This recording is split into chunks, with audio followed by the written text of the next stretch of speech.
Welcome back. जट साहब, आप ये बताएं कि पहला तो मुझे ये बताएं कि आप वैसे करते क्यों पंजाबी में? आपसे भी तो पूछा जाना चाहिए ना कि जब बिजनेस की लैंग्वेज जो है वो उर्दू या अंग्रेजी है, तो आप भी ऐवान में खड़े होकर पंजाबी बोलना शुरू हो जाते हैं। पहले आपने तकरीर की, फिर ये रद्द अमल आया, फिर आप शेर व शायरी वहां पे कर रहे थे ऐवान के अंदर।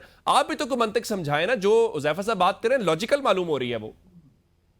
देखें, आप अगर तारीख उठा के देख लें तो अकबर बुगटी साहब भी अपनी बलोची जुबान के अंदर यहाँ पे घंटा घंटा असेंबली में तकरीर करते रहे। ये कोई आज का रिवाज नहीं है। और जो भी कोई अपनी जुबान में बोलना चाहे वो हम्म। रूल 211 के अंदर उसकी बिल्कुल इजाजत है। आप स्पीकर से रिक्वेस्ट करते हैं, वो आपको अलाउ कर देता है। हम्म। तो अगर आपको इजाजत है तो फिर हुज़ैफा साहब जो है मेहरबानी करके आइन और कानून को बड़ी अच्छी तरह समझते हैं, वो भी पढ़ लें। हम्म। तो अगर उसके बाद भी ना समझ आए तो मैं जनाब इन्हें वो भिजवा भी दूंगा। और बाकी तो इसके आपने अंदर इजाजत कौमी ली थी असम्बली स्पीकर से पर्सन, पहले? बिल्कुल बिल्कुल जो है वो उन्होंने मुझे जब कहा तो मैंने उनसे ली और उन्होंने मुझे दे दी इजाजत। अच्छा, फिर किसी ठीक। को इतराज नहीं होना चाहिए था बात के अंदर।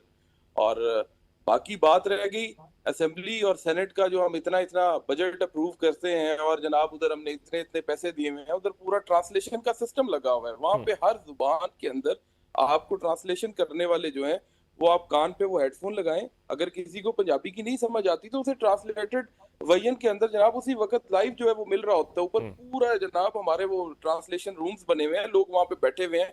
कोई अंग्रेजी में तकरीर कर रहा हो, उसकी तकरीर भी जो है वो आ रही होगी, कोई उर्दू में कर रहा हो, मतलब हर जुबान के अंदर वो कन्वर्ट करके चल रही होती है। ठीक। तो शायद हुज़ैफा साहब को इस चले चीज चले, का आप कह रहे हैं कि आपने स्पीकर से इजाजत दी। मैं जरा एक और अहम बड़ा पहलू है, शुरू आपसे करते हैं, फिर हुज़ैफा साहब की उस पर इनपुट होगी।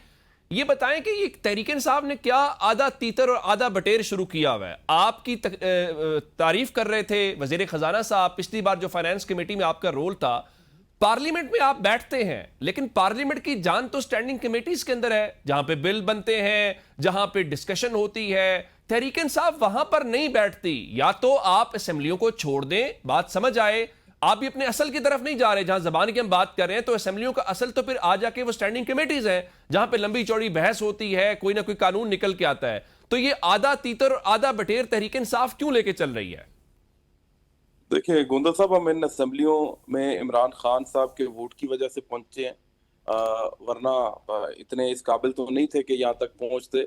और उस बंदे को जो है वो आईनी तौर पे, कानूनी तौर पे वो वजीर आजम उसे ना भी समझा जाए तो देखिए वो जिस तरह के हालात के अंदर है, सॉलिटरी कन्फाइनमेंट है, 5-6 महीने से मुलाकातें बंद की हुई हैं। अब यकीन करें हमारी पूरी पार्लियामानी पार्टी इस चीज पे मुतफिक है और ये चाहते हैं कि वो कमेटियों में जाएं। लेकिन इमरान खान ने जो है वो फैसला किया हुआ है कि ये नहीं जाएंगे। लेकिन अगर हम लोग जो है वो उसे मुलाकात की इजाजत दें, हम मिल सके, तो यकीन करें इमरान खान जो है वो बड़ी बात को सुनता है। बजट वो केपीके का पास कंसेंसस कर के लेते हैं साथ, इमरान खान मेरी से बात पहले मुलाकात सुन किए ले, मेरी बगैर, बात लेकिन सुन ले, कमेटियों मेरी में बात वापस नहीं सुन ले, जाते मेरी आप। बात सुन ले। वो अगर मुलाकात हो कोई, उसके लिए जो है वो हम जाएं और बात करें। वो यकीन करें वो हमारी बात से एग्री करेगा जब उसे पता लगेगा कि मेजोरिटी ये चाहती है या बाहर पब्लिक में भी इस तरह की गुफ्तगू हो रही है। और उतनी देर तक हम कैसे जा सकते हैं जितनी देर तक जो है वो जेल में बंद है पार्टी और की मेजोरिटी जो है चाहती है, उसे मुलाकात भी की पार्टी की इजाजत नहीं है। मेजोरिटी चाहती है स्टैंडिंग कमेटीज में जाना।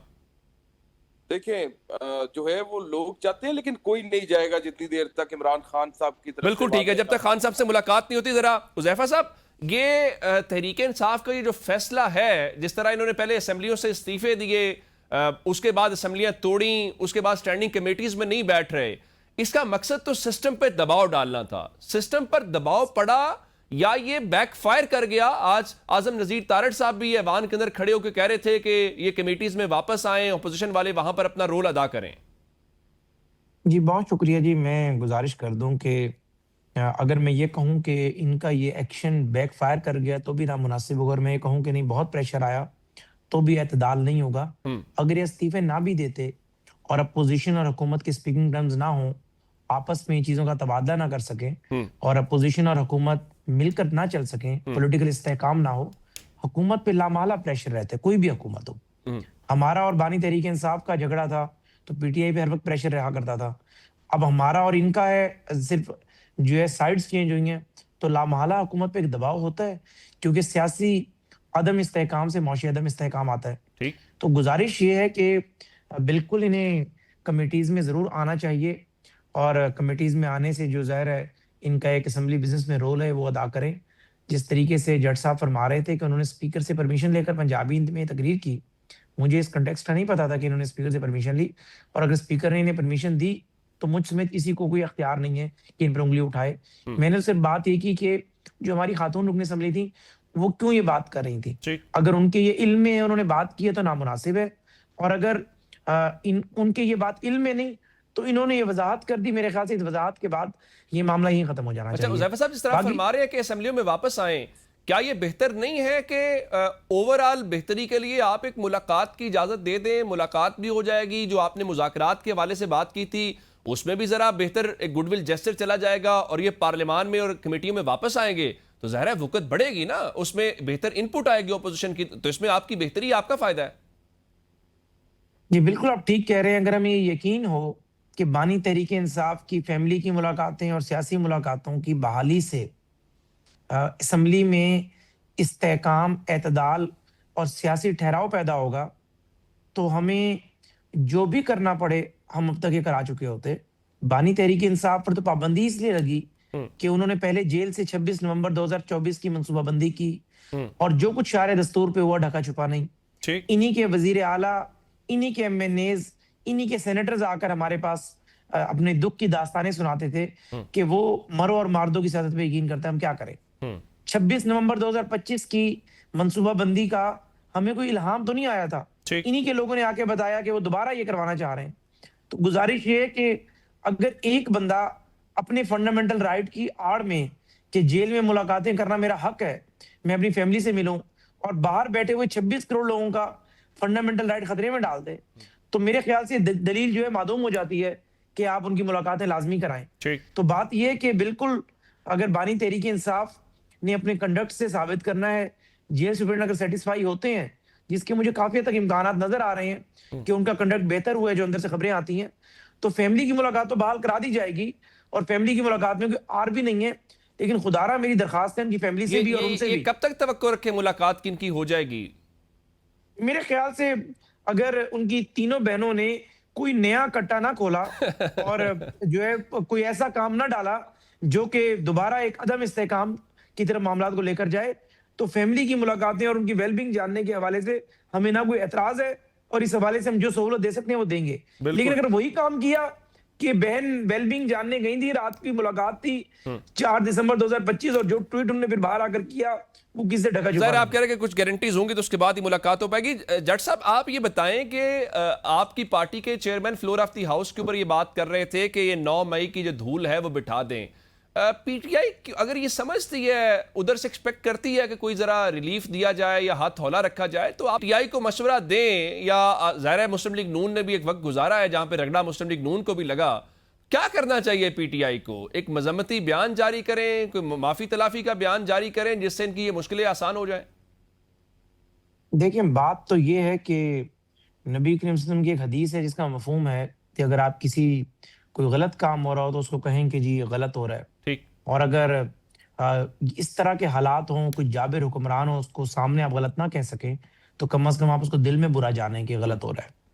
तो गुजारिश ये है कि तहरीक इंसाफ के दोस्त आज तक कभी इन्होंने ये नहीं कहा कि 9 मई एक गलत काम है, जिसने भी किया है ये गलत है। इस पे भी अगर ब्रेक लगा दे मसला हाल है। ये क्या कहते हैं, सीसीटीवी ले आए जी, सीसीटीवी गायब कर दी है। यास्मीन राशिद खड़ी हुई है, अंदर से लोग मोर उठा उठा कर ला रहे हैं, जिना हाउस के दरवाजे तोड़कर ले आए, एलईडीज ले आए। इजाज चौधरी बैठा हुआ है, कह रहे नहीं हमारे लोग नहीं है। हसान नियाजी पतलून लहरा रहा है, कह रहे नहीं हमारे लोग नहीं है। यहाँ पर गेट नंबर 4 के बाहर एहतजाज किया GHQ के, बकायदा पथराव किया, MNAs खड़े हुए हैं आपके, कह रहे नहीं हमारे लोग नहीं है। ठीक। तमाम आपकी फैसलाबाद की क़यादत इंक्लूडिंग अमीर भट्टी साहब का जो दामाद है, MPA है, वो बकायदा एक हसास इदारे के दफ्तर पे धावा बोला है, वीडियोस मौजूद है, वो खुद भी मान रहे हैं कि मौके पे मौजूद थे, कह रहे नहीं हमारे लोग नहीं है। जरताज गुल ने डेरा गाजी खान में गाजी घाट पुल को आग लगा दी, वीडियो मौजूद है, खुद ट्वीट कर रही है, कह रहे नहीं हमारे लोग नहीं है। मियां वाली के MNA MPs एयर बेस के अंदर घुस गए दीवार गिरा के, कह रहे हमारे लोग नहीं है। अच्छा चलो बंदा ये कहे वजाहत के तौर पर कि जी बहुत सारी जगह पर हमारे लोगों ने काम किया जो कि गलत है, नहीं होना चाहिए था, लेकिन कुछ जगह पर कुछ इंतजारी टोलों ने भी उसको हवा दी, हम कहेंगे यार ये बात सच कर रहे हैं, पूरी कहानी कर देते नहीं जी हमारे खिलाफ साजिश थी, पंजाब पुलिस ने जिना हाउस जाने वाले को रोका क्यों नहीं, और हमें CCTV दिखाई जाए तब हम माफी मांगेंगे। अगर एक काम गलत हुआ है जो उमर दराज साहब ने किया, हुज़ैफा रहमान ने किया, जट साहब ने किया, जिसने भी किया गलत है, तो आप कहेंगे नहीं ये गलत काम है, और किसी सियासी जमात, चाहे वो तहरीक इंसाफ हो, चाहे नून लीग हो, चाहे पार्टी हो, उसको इस जेब नहीं देता कि वो अपने लीडर की गिरफ्तारी के खिलाफ ये रिएक्शन दे। अगर तहरीक इंसाफ में किसी बंदे ने रिएक्शन दिया या नून की किसी ने भी दिया, ये एक बहुत बड़ा जुर्म है। तहरीक इंसाफ में आपको इसे डिस्टेंस कर ले, लेकिन डिस्टेंस क्यों नहीं करते? वो 30,000 बंदे जिन्हें यूज किया गया, ये कहते हैं कि हमारा नैरेटिव बढ़ जाएगा, और बात घुमा देते हैं कि जी ठीक है गलत हुआ, लेकिन हमारे लोग नहीं थे, सीसीटीवी ले आए, मिसयूज हुआ। आप एक चीज अगर गलत है उसे गलत कहें, और कहें कि जी हम ज़ाहिर लोगों के जज्बात पे अनकंडीशनल अपॉलॉजी करते हैं, तहकीकात करा लें, इंडिपेंडेंट कमीशन कायम कर दें कि हमने कोई इसके पीछे बड़ी साजिश थ्योरी नहीं थी, चलो समझ आएगी। भी आप लोग तो अपने, अगर मेरे भी बयान के बाद भी जो जज साहब कहेंगे उसको आप रिकॉर्ड करके खुद एवेल्युएट कर लीजिएगा कि क्या ये 9 मई को गलत मानते हैं फिर या 9 मई हुज़ैफा को साहब मेरी कंडेम बात कर रहे सुन हैं। लें, कुछ कहना मेरी चाह रहे बात हैं सुन जट साहब, कुछ कहना मेरी चाह रहे बात सुन ले। अच्छा देखें, जो बिल्कुल हुज़ैफा साहब ने अंदर बड़ी बड़ी अच्छी बातें भी की हैं, लेकिन ठीक है कोई किसी ने एक जगह पे कोई जुर्म किया है, लेकिन कई ऐसे लोग भी हैं जो ईमानदारी से, मैं अल्लाह की कसम उठा के कहता हूँ, वो बेगुनाह भी हैं। वो एक जगह एक दिन 10 जगहों के अंदर कोई बंदा नहीं हो सकता था। मैं ऐसे बड़े लोगों को जानता हूँ जो बेचारे उस दिन अपने घर बैठे हुए थे, जो कहीं नहीं गए। मतलब कि उमर अयूब साहब भी 4-4, 5-5, 6-6 जगहों पे उनके ऊपर नामजद FIR हैं। अहमद चट्ठा साहब बेचारा शरीफ आदमी हमारा भाई, उसके ऊपर भी एक ही टाइम पे 8-8, 10-10 जगहों पे FIR हैं। बिल्कुल ठीक। इसके साथ ही जी मैं प्रोग्राम का चूंकि वक्त खत्म हो गया, वरना इस गुफ्तगू को आगे बढ़ाते अपने दोनों मौका हुज़ैफा रहमान साहब का और मुबीन आरिफ जट साहब का शुक्रिया अदा करूंगा। उन्होंने अपनी अपनी जमातों का जो मौक़िफ़ है नाज़रीन के सामने रखा है। नाज़रीन, प्रोग्राम से मैं इजाज़त दीजिएगा, अपना बहुत सारा ख्याल रखिएगा। खुदा हाफ़िज़।